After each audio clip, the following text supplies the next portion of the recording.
क्यों रात को तुलसी नहीं तोड़ी जाती है? उदयपुर नगरी स्वर्ण समान चमकती थी।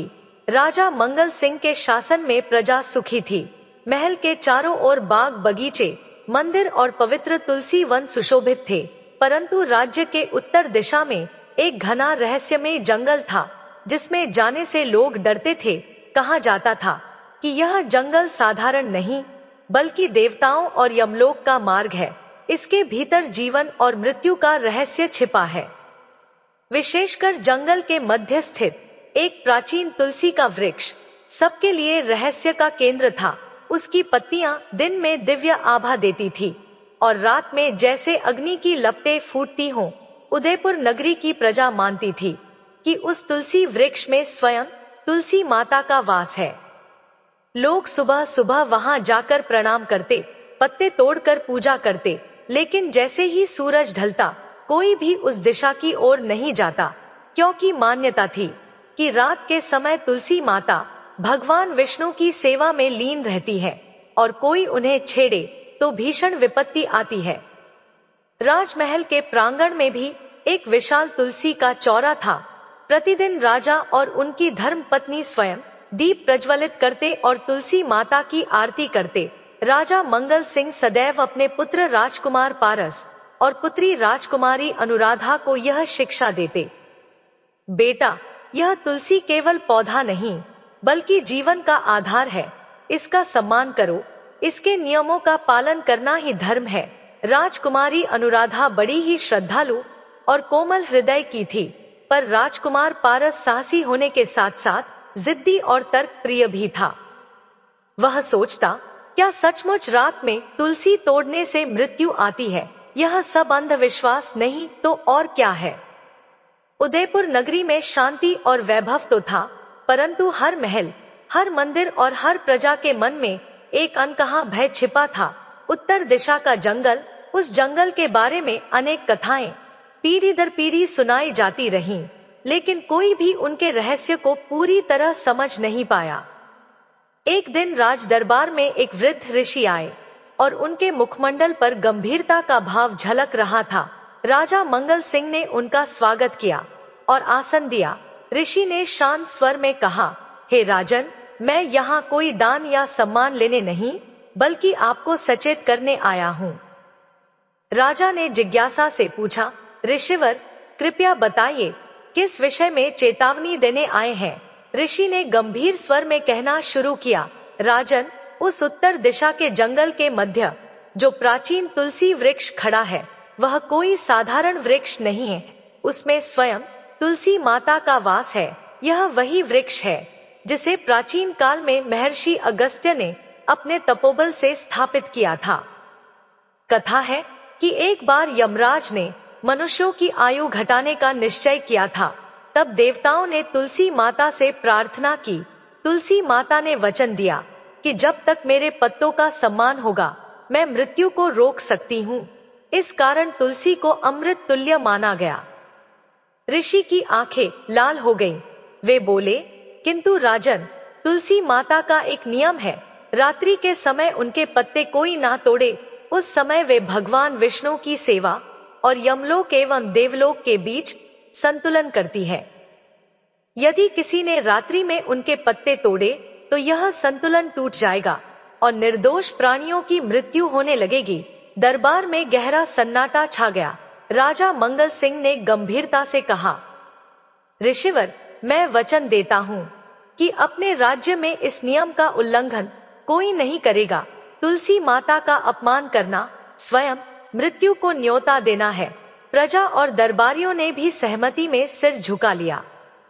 लेकिन वहीं खड़ा राजकुमार पारस हंस पड़ा और बोला, ऋषिवर, क्या सचमुच केवल एक पत्ता तोड़ने से मृत्यु हो सकती है? क्या भगवान इतने कठोर हैं? मुझे तो यह सब डराने की बातें लगती है। ऋषि ने उसकी ओर देखा।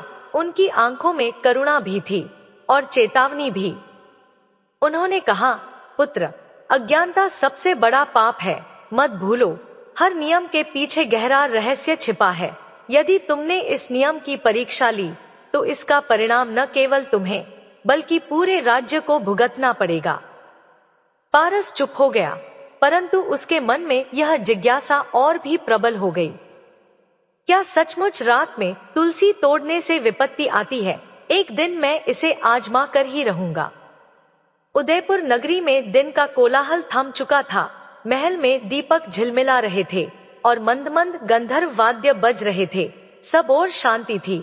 राजमहल के एक कोने में स्थित कक्ष में राजकुमारी अनुराधा सोने चली गई। वह स्वभाव से कोमल, श्रद्धालु और ईश्वर में अटूट विश्वास रखने वाली थी। पर उस रात नींद जैसे साधारण ना होकर किसी अदृश्य शक्ति की पुकार थी। आधी रात का समय था। अचानक राजकुमारी ने अपने को स्वप्नलोक में पाया। वह देखती है कि पूरा महल अंधकार में डूबा है और केवल उत्तर दिशा का जंगल प्रकाशमान हो रहा है। वहां एक प्राचीन तुलसी वृक्ष दिव्य आभा बिखेर रहा है। उसकी प्रत्येक पत्ती से जैसे चंद्रमा का उजाला निकल रहा हो। अनुराधा विस्मित होकर उस ओर बढ़ी।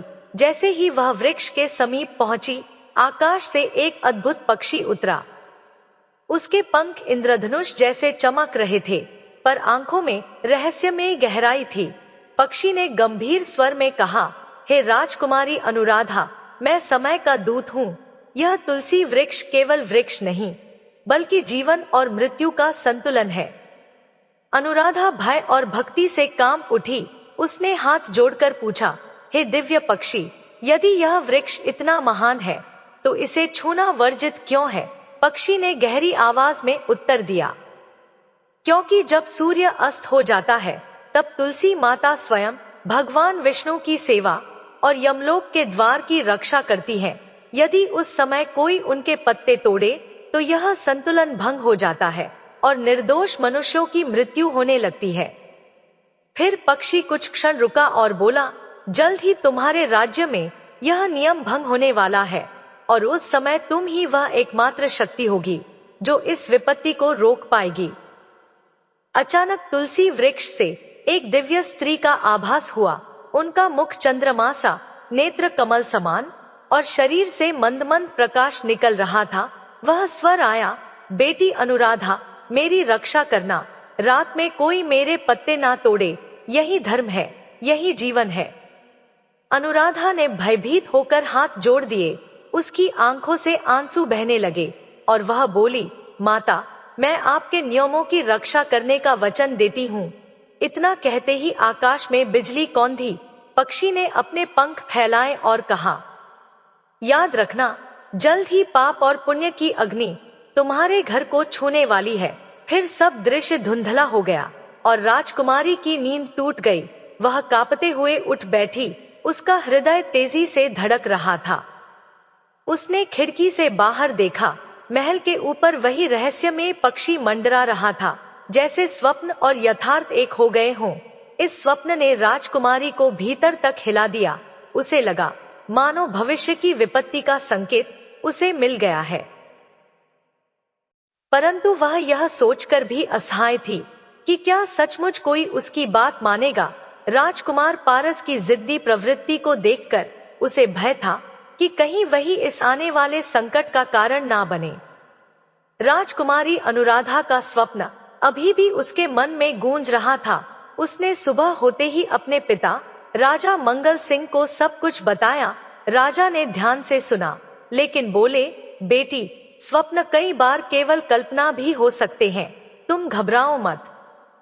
लेकिन भीतर ही भीतर राजा भी चिंतित हो उठे, क्योंकि उन्हें भी वृद्ध ऋषि की चेतावनी याद आ रही थी। उस रात पूरा महल अजीब सन्नाटे में डूबा था। दीपक की लौ कांप रही थी, मानो किसी अदृश्य शक्ति की उपस्थिति हो। चौकीदारों को लग रहा था कि महल की दीवारों पर किसी अनदेखे पंखों की छाया दौड़ रही है। आधी रात होते ही अचानक आकाश में भयानक गर्जना हुई। पूरा नगर नींद से जाग गया। बच्चे रोने लगे, पशु बंधन तोड़ने लगे और वायु में भय का कंपन फैल गया। तभी लोगों ने देखा, आकाश से एक विशाल काला पक्षी उतर रहा है। उसके पंख इतने बड़े थे कि उन्होंने चांदनी को ढक दिया। उसकी आंखें अंगारों जैसी चमक रही थी और चोंच से अग्नि की चिंगारियां निकल रही थी। पक्षी महल की प्राचीर पर आ बैठा। उसके बैठते ही पत्थरों में दरारें पड़ गईं। और दीपक अपने आप बुझ गए। नगरवासी भय से कांप उठे। यह कौन है? क्या यह यमलोक का दूत है? लोग फुसफुसाने लगे।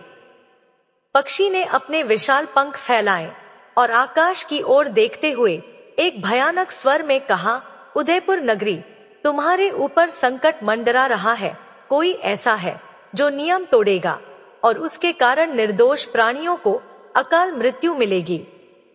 उसकी आवाज इतनी गहरी थी कि धरती कांप उठी। राज दरबार में बैठे पुरोहित और मंत्री घबरा उठे।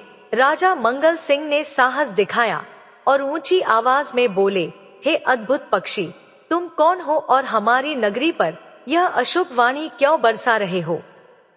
पक्षी ने धीरे धीरे अपनी गर्दन घुमाई और राजा की ओर देखा। उसकी आंखों की अग्नि ने मानो राजा के हृदय को चीर दिया हो। वह बोला, राजन, मैं समय का दूत हूँ। मैं केवल संकेत देने आया हूँ। जिसने स्वप्न में देखा है वही इस रहस्य को समझ सकता है। राजकुमारी अनुराधा भयभीत होकर पिता के पीछे छिप गई। उसे एहसास हुआ कि यह वही पक्षी है जिसे उसने अपने स्वप्न में देखा था। पक्षी ने अंत में कहा, याद रखो तुलसी माता की मर्यादा को यदि किसी ने तोड़ा तो इस राज्य पर मृत्यु की छाया छा जाएगी और वह समय अब दूर नहीं। यह कहकर पक्षी ने एक भयानक चीख मारी और अंधकार में विलीन हो गया।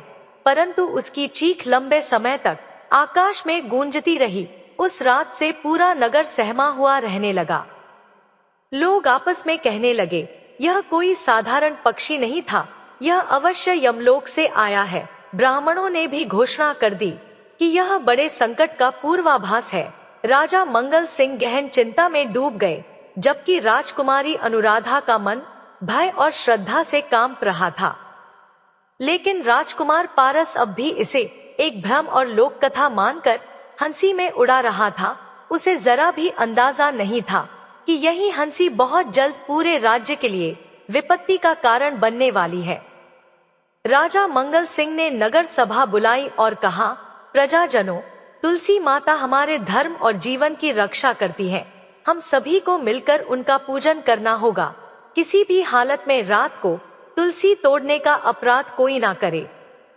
सभा ने राजा की आज्ञा स्वीकार की। सभी और उत्सव जैसा माहौल बनने लगा। हर घर में तुलसी के चौरे पर दीप, फूल, धूप और आरती होने लगी। लेकिन इसी बीच राजकुमार पारस ने व्यंग्य से कहा, पिताजी, यह सब अंधविश्वास है। क्या एक साधारण पौधा किसी की मृत्यु या जीवन का कारण बन सकता है? यदि रात को कोई तुलसी की पत्ती तोड़ ले तो क्या सचमुच यमराज स्वयं उसे लेने आ जाएंगे?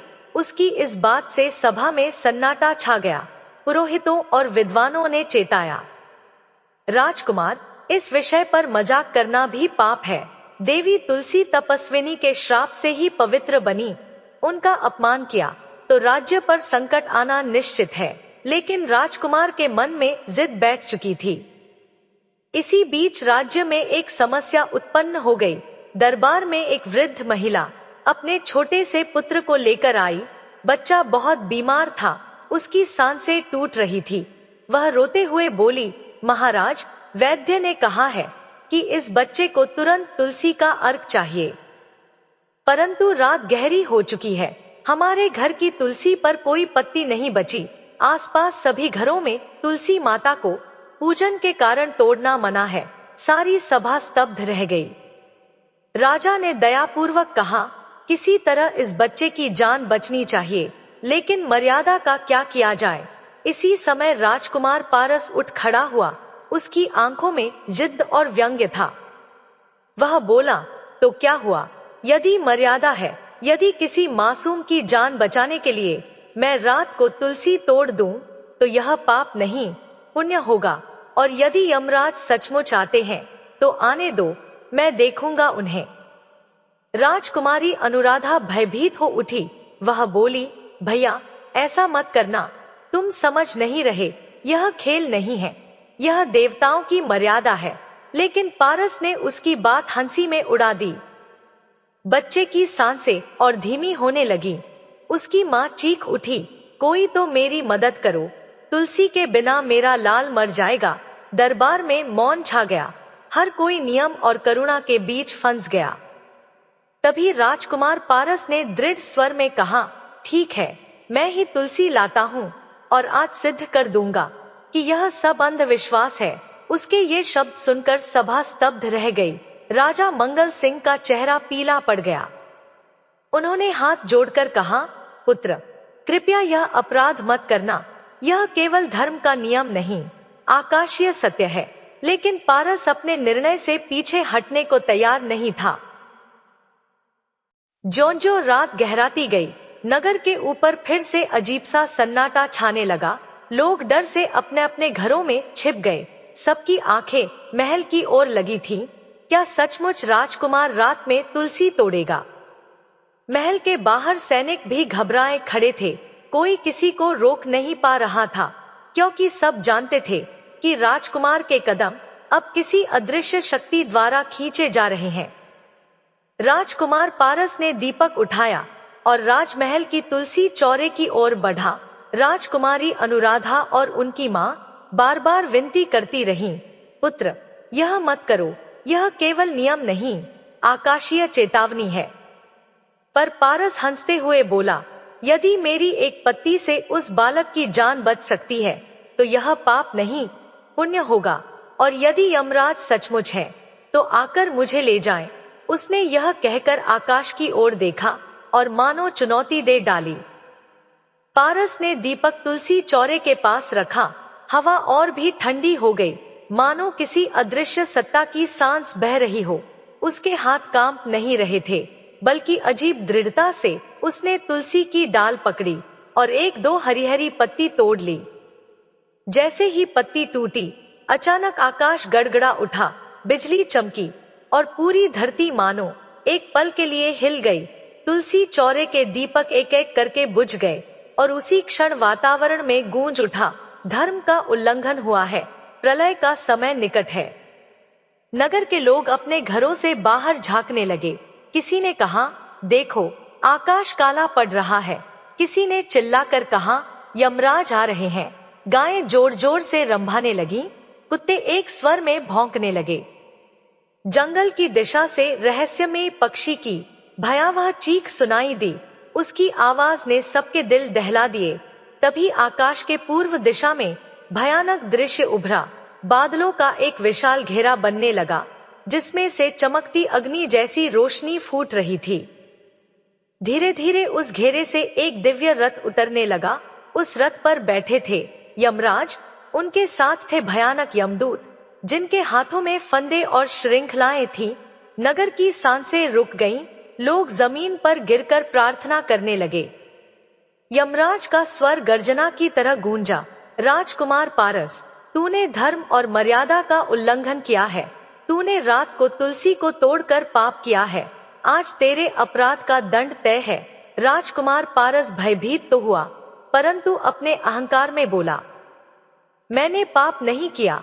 मैंने तो एक मासूम बच्चे की जान बचाने के लिए यह किया है। क्या दया और करुणा भी पाप है? यमराज का स्वर और गहरा हो गया। दया और करुणा तभी फलदायी होती है जब धर्म की मर्यादा ना तोड़ी जाए। परंतु तूने ईश्वर की आज्ञा को चुनौती दी। अब इस राज्य में विपत्ति का आरंभ होगा। इतना कहते ही यमराज ने अपना दंड उठाया। आकाश से गहरी छाया उतरने लगी और पूरा नगर मृत्यु की गंध से भर गया। अचानक वही बीमार बालक, जिसे बचाने के लिए तुलसी तोड़ी गई थी, जोर से कांपा और उसकी सांस थम गई। उसकी मां चीत्कार कर उठी, हे राजकुमार, आपने तो मेरे पुत्र को बचाने के लिए तुलसी तोड़ी थी, लेकिन वह तो चला गया। सभा स्तब्ध रह गई। सब समझ गए कि यह केवल दंड की शुरुआत है। यह देख पारस का चेहरा पीला पड़ गया। उसने यमराज की ओर देखते हुए कहा, यदि यह सब मेरी वजह से हुआ है तो मैं हार नहीं मानूंगा। मैं मृत्यु से लड़ूंगा। मैं आपसे तर्क करूंगा। मैं सिद्ध करूंगा कि करुणा और धर्म साथ साथ चल सकते हैं। यमराज ने गहरी हंसी के साथ बोले, तो फिर तैयार हो जा राजकुमार। तेरा पाप तुझे कई जन्मों तक पीछा करेगा।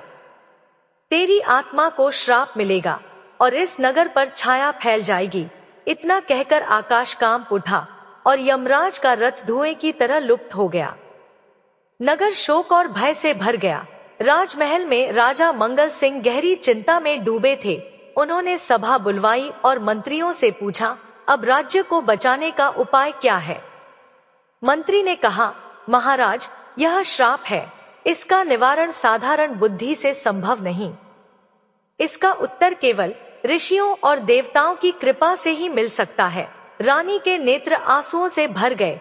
पुत्र का हठ हमारे पूरे राज्य पर भारी पड़ गया। राजकुमार पारस मौन खड़ा था। उसके चेहरे पर अपराध बोध और विद्रोह दोनों झलक रहे थे। श्राप का पहला असर उसी रात प्रकट हुआ। नगर के दक्षिण हिस्से में अचानक महामारी फैल गई। जो लोग बिल्कुल स्वस्थ थे, उन्हें तेज बुखार ने जकड़ लिया। घरों से कराहट और चीत्कार की आवाजें उठने लगीं।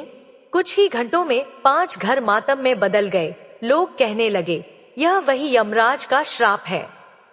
अगली सुबह नगरवासियों ने देखा कि नगर के पास बहने वाली निर्मल नदी का जल काला पड़ गया है। जिस जल को पीकर लोग जीवन पाते थे, अब वही जल जहर जैसा लग रहा था। मछलियां सतह पर तैरती मृत पड़ी थी। पंडितों ने देखा और घोषणा की, यह कोई प्राकृतिक घटना नहीं, यह श्राप का दूसरा संकेत है। कुछ ही दिनों में नगर के भंडारगृह से अजीब गंध उठने लगी। सारा अनाज सड़कर काला हो गया। लोग भूख से तड़पने लगे। बुजुर्ग कहने लगे, यमराज ने साफ कहा था कि यह श्राप कई जन्मों तक पीछा करेगा। यह तो बस आरंभ है। जब नगर का धैर्य टूटने लगा, तभी एक वृद्ध ऋषि नगर के द्वार पर प्रकट हुए।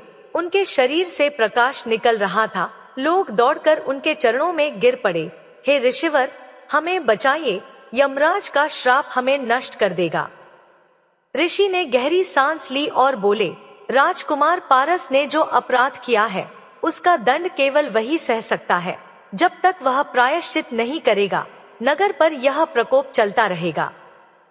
सभा में यह सुनकर सभी की नजरें राजकुमार पर टिक गईं। राजा मंगल सिंह ने कठोर स्वर में कहा, पुत्र, अब तू ही इस नगर को बचा सकता है। यदि तू प्रायश्चित करेगा, तो संभव है कि श्राप शांत हो। पारस ने गहरी सांस ली। उसकी आंखों में अपराध बोध की अग्नि चमक उठी। वह बोला, यदि नगर की रक्षा मेरे प्रायश्चित से होगी, तो मैं तैयार हूं। चाहे मुझे यमलोक तक क्यों ना जाना पड़े, मैं यह श्राप तोड़ूंगा। ऋषि ने राजसभा में सबके सामने गंभीर स्वर में कहा, पारस, तूने रात के अंधेरे में तुलसी तोड़कर पाप किया है। यह पाप केवल तेरी साधना और प्रायश्चित से धुलेगा। तुझे एक ऐसी यात्रा करनी होगी जहां अग्नि, जल, वायु, आकाश और मृत्यु पांचों तत्व तेरा परीक्षण करेंगे। राजमहल में सन्नाटा छा गया। राजा मंगल सिंह स्तब्ध थे। रानी रो रही थी। पर पारस ने दृढ़ स्वर में कहा, ऋषिवर, मैं तैयार हूं। अगली ही सुबह पारस साधु संतों के आशीर्वाद लेकर अकेला यात्रा पर निकला।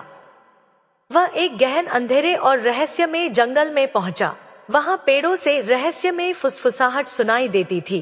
कभी पत्ते अपने आप हिलते, कभी काले पक्षी आकर भयानक स्वर में कांव कांव करते।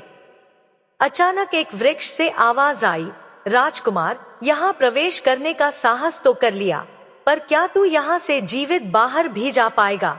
पारस ने तलवार निकाली, पर तुरंत समझ गया कि यह कोई साधारण वन नहीं है। यह यमराज के श्राप से बना मायावी जंगल है। जंगल के भीतर एक विशाल पीपल का पेड़ था। उस पर एक अद्भुत पक्षी बैठा था, जो आधा उल्लू और आधा मोर जैसा दिखता था। उसकी आंखें अग्नि जैसी चमक रही थी। पक्षी ने कहा, पारस, यदि तू इस जंगल से बाहर जाना चाहता है, तो पहले मेरे प्रश्न का उत्तर दे। यदि सही उत्तर दिया तो आगे बढ़ेगा, अन्यथा यही तेरा प्राण हर लूंगा। प्रश्न था, पाप बड़ा या पुण्य बड़ा? पारस ने गहरी सांस ली और बोला, पाप और पुण्य दोनों ही आत्मा के कर्म से बंधे हैं, परंतु जब मनुष्य अपने अपराध को स्वीकार कर प्रायश्चित करता है, तो वही पुण्य सबसे बड़ा बन जाता है। पक्षी ने हंसते हुए कहा, सही उत्तर राजकुमार, तू परीक्षा पार कर गया। अब आगे बढ़। पर आगे और भी कठिन राह है। जंगल के बीच एक नदी मिली, पर उसका जल अग्नि जैसा था। लाल लाल लपटें उस नदी की लहरों से उठ रही थी। पारस समझ गया कि यह अग्निपरीक्षा है। नदी के तट पर एक वृद्ध योगी प्रकट हुए और बोले, इस नदी को पार करने के लिए तुझे अपने पाप को स्वीकार करना होगा। तू सबके सामने मान ले कि तुझसे अपराध हुआ है।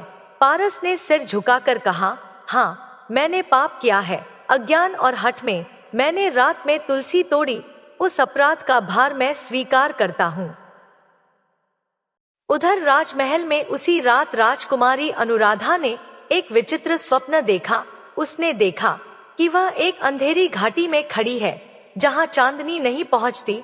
घाटी में अनगिनत आत्माएं कराह रही थी। कुछ आत्माएं पापों के कारण जंजीरों में बंधी थी, तो कुछ आत्माएं रोते चिल्लाते अंधकार की ओर खिंची चली जा रही थी। अचानक वहां यमराज प्रकट हुए, अपने विशाल काले भैंसे पर सवार होकर। उनकी आंखें अग्नि जैसी लाल थी। उन्होंने राजकुमारी की ओर देखा और कहा, अनुराधा, तू जिसके लिए रो रही है, वह राजकुमार पारस अभी मृत्यु की घाटी में प्रवेश करने वाला है। तेरा यह स्वप्न सत्य है। राजकुमारी घबराकर चीख पड़ी और जाग गई। उसने तुरंत अपने पिता राजा मंगल सिंह को जाकर यह स्वप्न सुनाया। राजा ने गहरी चिंता में कहा, बेटी, यह कोई साधारण स्वप्न नहीं है, यह देवताओं का संकेत है। पारस वाकई मृत्यु की परीक्षा से गुजर रहा है। उधर गुफा से निकलकर पारस आगे बढ़ा। अब उसके सामने एक भयंकर घाटी थी। घाटी के ऊपर काले बादल मंडरा रहे थे। चारों ओर सन्नाटा ऐसा कि हवा तक ठहर गई हो। जैसे ही उसने घाटी में कदम रखा, अचानक भूत प्रेत, पिशाच और अदृश्य आत्माएं उसके चारों ओर घूमने लगी। कुछ ने फुसफुसाकर कहा, पारस, वापस लौट जा, यहां से कोई जीवित नहीं गया। कुछ हंसते और डराते रहे, तेरा समय पूरा हो चुका है, अब तू भी हमारी तरह आत्मा बन जाएगा। पर पारस का हृदय अब स्थिर था। वह तुलसी माता का स्मरण करते हुए आगे बढ़ता रहा। घाटी के बीच एक विशाल पत्थर का द्वार था, जिस पर लिखा था, यह मृत्यु का द्वार है। यहां से आगे केवल वही जा सकता है जिसने अपने पाप को त्यागा हो। द्वार पर दो विशाल यमदूत पहरेदारी कर रहे थे।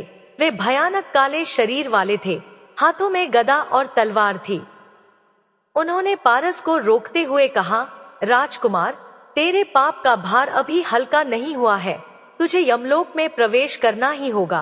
पारस ने कहा, यदि यही सत्य है तो मैं स्वीकार करता हूँ, परंतु मुझे अपने पाप का पूरा फल भुगतना होगा ताकि मेरी आत्मा शुद्ध हो सके। यमदूत चौंक गए। इतनी दृढ़ता और निडरता उन्होंने पहली बार देखी थी। उन्होंने मृत्युद्वार खोल दिया और कहा, जा, पर ध्यान रहे, जो यहाँ प्रवेश करता है वह कभी भी वैसा नहीं लौटता जैसा पहले था। द्वार पार करते ही पारस ने देखा कि सामने एक भयावह नदी बह रही थी। यह वैतरणी नदी थी, जिसमें रक्त, विष और अग्नि की धारा मिल रही थी। नदी के उस पार अनगिनत आत्माएं विलाप कर रही थी। कुछ आत्माएं बार बार चिल्ला रही थी, हमने रात को तुलसी तोड़ी थी, हमने धर्म की अवहेलना की थी, अब हमें मुक्ति नहीं मिल रही। यह सुनकर पारस का दिल कांप उठा। उसे अपना अपराध और भारी लगने लगा। उसी समय राजकुमारी अनुराधा को फिर से नींद आ गई और उसने दूसरा स्वप्न देखा। इस बार उसने देखा कि पारस उसी मृत्यु की घाटी में है और उस पर पिशाच टूट पड़े हैं।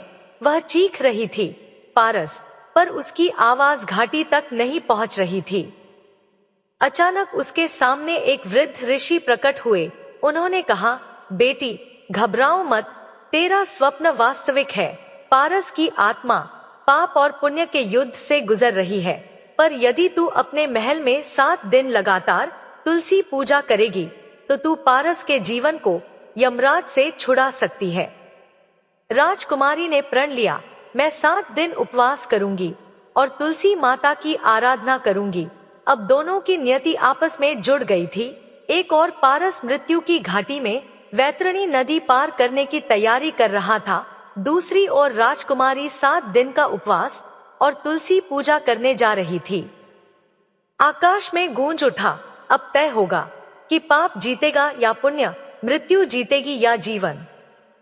पारस ने जब वैतरणी नदी को देखा तो उसका हृदय कांप उठा। नदी रक्त से भरी थी, उसमें से तीखी दुर्गंध उठ रही थी, लहरें आग की तरह दहक रही थी। हजारों आत्माएं उस पार जाने की कोशिश कर रही थी, पर वे बार बार डूबकर करा रही थी।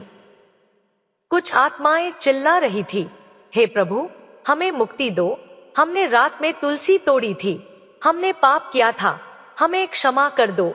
यह सुनकर पारस की आंखों में आंसू आ गए। उसने मन ही मन कहा, हे तुलसी माता, यदि मैं भी आपका अपराधी हूं तो मुझे इस यातना से मुक्त मत कीजिए, पर यदि मेरा अपराध शुद्ध भाव से प्रायश्चित हो सके तो मुझे शक्ति दीजिए कि मैं इस नदी को पार कर सकूं। पारस ने कदम बढ़ाया तो यमदूतों ने उसका रास्ता रोका। उन्होंने कहा, राजकुमार, यह नदी केवल पुण्यात्माओं के लिए स्वच्छ और सरल होती है, पापियों के लिए यह रक्त और अग्नि का महासागर है। तेरे भीतर अभी भी अहंकार है, तू इसे पार नहीं कर सकेगा। पारस ने विनम्र स्वर में उत्तर दिया, यदि अहंकार मेरा दोष है तो मैं उसे यहीं छोड़ देता हूँ। अब मैं केवल एक साधारण जीव हूँ जो अपनी आत्मा को शुद्ध करना चाहता है। यह कहते ही उसका चेहरा बदल गया। वह अब राजकुमार की तरह नहीं बल्कि एक साधक की तरह लग रहा था। जैसे ही पारस ने नदी में पहला कदम रखा, वह आश्चर्यचकित रह गया। जहां बाकी आत्माएं रक्त और आग में डूब रही थी, वहां उसके पैरों के नीचे जल निर्मल और शीतल हो गया, मानो नदी स्वयं उसे पहचान रही हो। उसने तुलसी माता का स्मरण किया। नदी की लहरें शांत हो गई और उसके चारों ओर प्रकाश का घेरा बन गया। परंतु तभी नदी से एक भयानक आवाज गूंजी, पारस, यह केवल आरंभ है, अभी तुझे मेरे असली स्वरूप से गुजरना होगा। अचानक नदी से भयंकर नाग उठ खड़े हुए। उनकी आंखें आग की तरह जल रही थी। वे पारस को डसने लगे। पारस ने आंखें बंद कर तुलसी मंत्र का जाप किया, ओम तुलस्या नमः। मंत्र सुनते ही नाग राख होकर गिर गए। अब नदी पूरी तरह शांत हो गई। पारस जब नदी पार कर दूसरे किनारे पहुंचा तो वहां एक विशाल सिंहासन दिखाई दिया। उस सिंहासन पर स्वयं यमराज विराजमान थे। काले वर्ण, लाल आंखें और हाथ में गदा लिए हुए। उनके पास काल की बड़ी पोथी थी जिसमें हर जीव के पाप और पुण्य लिखे थे। यमराज ने गूंजती आवाज में कहा, पारस, तेरे पाप का लेखा यहाँ दर्ज है। तूने रात में तुलसी तोड़ी और यह अपराध सीधे धर्म का अपमान है। तेरे लिए यमलोक का द्वार खुल चुका है। पारस ने हाथ जोड़कर उत्तर दिया, प्रभु, यदि यही न्याय है तो मैं स्वीकार करता हूँ, परंतु मैं केवल इतना चाहता हूँ कि मेरे इस अपराध से कोई और जीव शिक्षा पाए। मैं दंड भुगतने को तैयार हूँ। उसी समय महल में राजकुमारी अनुराधा तुलसी माता की 7 दिनों की पूजा कर रही थी। उसने आंसुओं से तुलसी को सींचा और कहा, माता, यदि मेरी भक्ति सच्ची है तो पारस को मृत्यु से बचा लीजिए। उसके पाप का बोझ मैं अपने सिर पर ले लूंगी। तुरंत आकाश में प्रकाश फैल गया। वह प्रकाश यमलोक तक पहुंच गया। यमराज ने अपनी पोथी देखी और बोले, अद्भुत, यह राजकुमारी अपने प्रिय भाई की प्राण रक्षा के लिए अपने पुण्य दान कर रही है। यह बहुत दुर्लभ है। यमराज ने गंभीर स्वर में कहा, पारस, तेरे पाप ने तुझे मृत्युद्वार तक पहुंचा दिया था, पर तेरी निडरता और राजकुमारी की भक्ति ने तेरी आत्मा को शुद्ध कर दिया है। मैं तुझे एक अवसर देता हूं। तू वापस जीवित लोक में लौट सकता है, पर ध्यान रहे, अब से तेरा जीवन केवल धर्म के लिए होगा। यदि तूने पुनः पाप किया तो कोई भी तुलसी या तपस्या तुझे नहीं बचा पाएगी। यह कहते ही यमराज ने अपना गदा आकाश में उठाया। एक प्रकाश किरण पारस के शरीर में समा गई। उसे लगा जैसे वह फिर से सांस लेने लगा है। पारस का शरीर मृत्युजगत से उठकर धरती पर लौटने लगा। उसकी आंखें धीरे धीरे खुली। महल में तुलसी पूजन कर रही राजकुमारी ने देखा कि उसके सम्मुख पारस जीवित खड़ा है। दोनों की आंखों से आंसू बह निकले, परंतु आकाश में गूंजती हुई यमराज की वाणी याद दिला रही थी, यह जीवन अब धर्म की अग्नि परीक्षा है। पारस जानता था कि यह सब तुलसी महिमा और ईश्वर की कृपा से ही संभव हुआ है, इसलिए उसने संकल्प लिया कि राज्य में हर घर के आंगन में तुलसी का पौधा अवश्य लगाया जाएगा। हर प्रजा को यह शिक्षा दी गई, जैसे तुलसी पवित्र है, वैसे ही हमारे विचार और कर्म भी पवित्र होने चाहिए। मित्रों, कहानी कैसी लगी कमेंट करके जरूर बताएं। वीडियो को लाइक शेयर करें और हमारे चैनल को सब्सक्राइब करें। धन्यवाद।